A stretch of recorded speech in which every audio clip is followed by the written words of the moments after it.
more to our casters. It's 2-1 for the King of Kings in the regular season. They were unbeaten against the so-called Kingslayers, and right now they're one step away to the final stage of the upper brackets. What is going to happen? Will GEEK fam be able to force out a Game 5? Let's see in the land of Dot. Ladies and gentlemen, this potentially is the last game. Let's see. Seems like rinz already. Yeah, needs help there with a guiding win early on. No spells triggered though from both sides. Mlbb definitely is a very strong presence in the early game, especially in the hands of someone as experienced as aboy. Look at that damage, man. Going with the Inspire Wilderness Blessing, it's all about the rotations, as always. But once again, in the gold lane, it's going to be a difference there. Weapon mastery for caderaa. They're going to match up in the scaling department. But now, with veldora being on the idok, not the Khalid, less dive pressure, less dive presence, but this is an interesting concept, man. They have to kind of match the RRQ front to back, technically. And even Sutsujin, he's going for the Fury, actually, in the emblems. More attack speed. You know, despite Alpha usually being a more ability-based type of hero. Yeah, this is new tech from Sutsujin. I guess it's Sutsujin, man, one of the best junglers in Indonesia. So there has to be some kind of theory that he's trying to execute here. Meanwhile, baloyskie. Whoa! Baloyskie in the midst of it all, forced to use that flicker. Oh. It seems like both teams trying to restabilize, but also assert dominance here in that river side. Oh, Rashi. Skylar, I thought he was gonna go Purify this time, but still on the sprint as always, despite veldora this time on a catch hero. Alright, turtle attempt though. Dyrennn! Dyrennn actually bursted down. Tractor committed, flicker, Daytona welcome now. Oh! Claims the turtle. Baloyskie will be the trade. It seems like GEEK fam, they look for that fight, but RRQ denies it. I don't know about that. Dyrennn receives a lot of damage. This might be a mistake, but veldora finds the trade. He will fall, but he will take Dyrennn with him. What's your take on that flicker play, Rashi? It burns the flicker, but you get one out of 1v4. Which flicker play? There's multiple flickers burnt out. From veldora? I mean, I feel like it's not really as worth it, honestly. But, you know, maybe he just wants to assert that dominance, right? Get into the heads of RRQ to respect the potential for veldora to pull out something crazy like that. And looking at the combo hero strat, almost 80% for this Alpha Mathilda. Oh, look at that. Circling Eagle gathering info. That's about it. Really good for RRQ though. But baloyskie is just persistent, man. Sutsujin now, technically with the more attack speed, you can kind of farm faster here if you just try to clear one camp. Oh man, there you go, Litho taken by RRQ. They're doing a lot better here, mitigating the surprise maneuvers from GEEK fam. But remember, the diversions haven't really struck just yet. We'll have to see whether or not GEEK fam can really catch RRQ off guard. And that's the real tell on how this game is gonna go. That's definitely what they're trying to hope right now. Vincentt just takes some camps away. His own camp, actually. But interestingly enough, against Fnatic Onyx, the old man... Never mind. Gonna watch out for a little bit here. Yeah, Vincentt is above one level. GEEK fam, they need to reposition diversion just to provide support, but they will not go more and fight. Onwards, on towards Dyrennn. This might be a good setup. Dyrennn, though. Flicker's on cooldown, so this might be the right call. Dyrennn bursted down by Vincentt. A bit too far there, overextending. Taking the wave, almost an inhibitor towered for GEEK fam. But right now, baloyskie might have to go to get trigger. It's a way of dragon, but the guiding wind. Calm and composed. RRQ, they want to fight now. As GEEK fam, they are eyeing on that turtle. Can RRQ respond? Alpha is in a bit of a distance. Onward will trigger that nether realm. GEEK fam winning on all cylinders as of now. Oh man, the side that you don't really see in the playoffs so far. Vincentt taking both of the first totals in the first 4 minutes. Definitely a different look, but GEEK fam playing a lot more decisively. That's a great showing here, and aboy. Ooh, staying in the bush. Oh, Skylar still gets the gold buff though. Man, that last hitting prowess is so good from Skylar. That GEEK fam, with that decisiveness, they're able to actually catch Dyrennn. They're actually able to force out that turtle take before RRQ can kind of set up. And that's what they need to do. If RRQ can get comfortable and set up properly, we've seen how the front to back can go.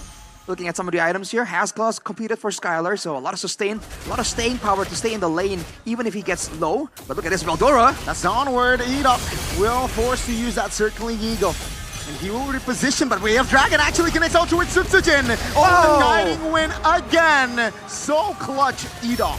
Idok, the savior of Sutsujin, and right now they're trying to siege on towards the top turret, knowing that it's gonna be a 4v4. I think GEEK will just back off. Ooh, especially with the backup coming in from RRQ, knowing that a lot of the ultimates are down, he's going straight back to it. And man, the sustainability of RRQ is a bit underrated as well. Rinz can heal from the passive, Skylar can lifesteal now, and Sutsujin has the ability lifesteal as well. So technically, all that combined with the Matilda means that unless GEEK get a full all-in, RRQ can really come out on top by default. You know, they're already secured that Blade of Despair, so the next turtle fight is gonna be much more of a bloodbath here for GEEK. Definitely has to watch out for that, and baloyskie right now is invading the jungles of Sutsujin. Oh, the John is welcome, connecting on towards one. Now that's the stun, but the damage is not enough. Oh, what? Yes, oh my goodness. Pair of Alpha to save the day. Oh, Skylar. Now circling eagle to caderaa will fall. Now that's a pull on towards veldora. Baloyskie next on the topping block. RRQ repositioning veldora very low. Aboy deals enough damage to burst Aboy down, and that's a perfect turtle. Aboy claims a double, and RRQ, it looked good for them in a minute, but our GEEK they respond. It really does, but idok's gonna get picked off by Vincentt as he secured the Malefic Roar this time. What was that? RQ had all of the tools in the world to not throw that team fighter Rashi. Just a bit too aggressive there, and I mean, there's no reason to re-engage after really getting into the position. We just talked about the sustained advantage, but look at Rinz. Yeah, whoa! Aware of the position of Vincentt, and he's able to get out from that, but he will not be able to defend the top tier turret. Man, it was like this before in game number 3, but GEEK kind of threw it all away, and it makes sense with this kind of composition. It's gonna do well for RQ in the late game, but I want to talk about this Luoyi also, Rashi, because this is the hero that really made it hard for Aboy to use the Faramis, and now he's actually the one using it against RRQ. Ooh, Sutsujin gonna get caught though before he aggressive point Shevin. Oh, with the help of that diversion, they were able to set up the perfect gank. GEEK intelligent play, big brain Baloy, probably call that shot. So good, but now RRQ zoning away GEEK from their own turret, going for the mid one immediately. A great response. Very intelligent response. It's a back-to-back big brain play from both teams. Yeah, it's a trade for bottom tier turret and also mid tier turret. So it's gonna be a W for RRQ in the end. But every single tower taken by GEEK is still gonna be a bit valuable. But baloyskie again, so deep alone. Is it too far? Nothing is too far for Baloy. Oof, man. All right, let's see how this is gonna play out, man. Because Skylar so far hasn't really been threatened, but slowly but surely GEEK is accumulating quite the gold lead. Especially now with the Lord in the picture, it's gonna be a lot easier for GEEK to predict where RRQ is going to be. So RRQ, they gotta play some mind games or do a lot of preemptive scouting behind them, just in case, man. With the Queen's Wings available, I think Sutsujin might be able to go in, make it a very close contest, but he's 2 levels down. Vincentt won the first 3. Can he make it 4 at this time? This boy getting zoned out by some of the members of RRQ. Vincentt will try to go into the vicinity. RQ, it seems like they have more control, but GEEK how do they respond? Way of Dragon in the backside. It's actually Skylar free hitting caderaa in Beer's fashion, but it seems like Daytona's welcome on towards Vincentt, and Skylar does his job. Veldora next on the chopping block as Aboy flickers out of the way, but Skylar, he is out for blood. RRQ not too greedy as they took down 2. Man, oh man, Skylar just chasing some of the members away from GEEK but trying to get away. This Irithel pick has been paying off, and it's looking like what a trump card for RRQ at this point. The Irithel that was just out of the meta for so long, out of nowhere just comes in clutch, especially against this composition. Somehow, some way it works, because for RRQ, what they require isn't more damage, isn't more snowball potential, it's just mobility to get away from baloyskie. Oh, we got a game back here by a new application. GoPay idok becomes the only Matilda player with a 100% win rate, 6 picks after Weedy and Key suffered defeats in today's matches. So, you know, carrying the torch here, the rookie, the first team all MPL in the roaming area for RRQ. And who's surprised? The audience prediction by GoPay, 93% for RRQ. Well, I'm looking at the topside turret, man. It might fall. No, it's just one hit away. So close. I don't know if that's planned out by RRQ. Concealed though. Yep, looking for one. That's Daytona's welcome, but the Rare Dragon is still will connect. Now it's gonna be caderaa in the midst of it all, flickering out. Sutsujin. He wants caderaa with their out to buy time. Skylar again finds the execution. Veldora will not be able to sustain as Skylar finds the connection. No way. Okay. Oh no, they know. They know! Rinz spots him. That's Vincentt very low. Oh no, RRQ. They will win again. Vincentt running for the hills. Rinz and idok tag teaming, and Vincentt goes down. And once again, it's a deja vu of game. The game before, 1.1k gold lead for RRQ. They came back, they climbed back from the disadvantageous position in the early game.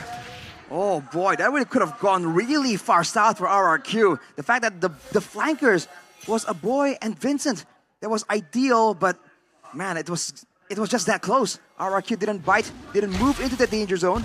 Now they're gonna be moving around, trying to go for the siege potential. And with Skylar on the Irithel, it's not the best sieging tool, but it's still gonna allow them to just push properly, right? Have a good amount of range and safety still. So if you're baloyskie, you gotta be having a headache right now. There's a chance that GEEK fam can once again go for a diversion play, but that has yet to be seen, man. Especially with how RRQ are just so aware of the possibilities. By the way, this is GEEK fam. Even though there's no Nathan, this team has been pulling off some of impossible defenses in playoffs so far against Onyx. And this Luo Yi, man, the high ground potential is nothing to just brush around. I mean, the Luo Yi right now with the 41 as well. That's a diversion though. Where's it going? Oh, Sutsujin spot. Oh Rare no. Dragon, but not enough damage by Guy. This guy's facing. Veldora isolated. Primal Wrath will do nothing. RRQ, they're reading GEEK fam like a book, and they are the Geeks. I mean, Sutsujin, what a response there, what a reaction time, but they don't want to let go for it just yet. GEEK fam still pulls the trigger. Skylar! That's the angle. That's a Skylar angle. Aboy gets taken out the first time, and Baloy, he will just fall as well. RRQ, is this the winning play? Will this play bring them to the upper bracket finals? Everything just went south for GEEK at this point ever since they made some mistakes. Once again, it's a perfect copy of what happened in the game before. With a pick so similar, it's only a matter of time before the same things kind of happen. The diversion play though, that was really the great tool that GEEK fam thought was gonna allow them to really make these crazy plays, these massive plays happen. They traded the surprise potential for the team fighting potential with the Netherrealm steal of the Valentina, and it's not working in their favor, man. The reaction time from RRQ. Sutsujin, if he was taken out there, it could be almost a guaranteed Lord. But that is not the case right here. And oh, baloyskie! Oh my goodness, baloyskie deleted Skylar. Unstoppable, my goodness, RRQ, how do you stop this team? And now the biggest threat towards Skylar is gone. This is a free real estate for RRQ. Lord, this is the first one. It will not charge. But RRQ, they don't care. They move onwards. Whoa. Veldora and Aboy trying to clear the Lord and the wave! Skylar! Monster kill!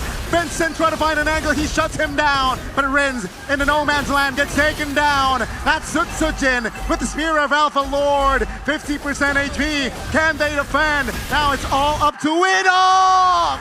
Ladies and gentlemen, RRQ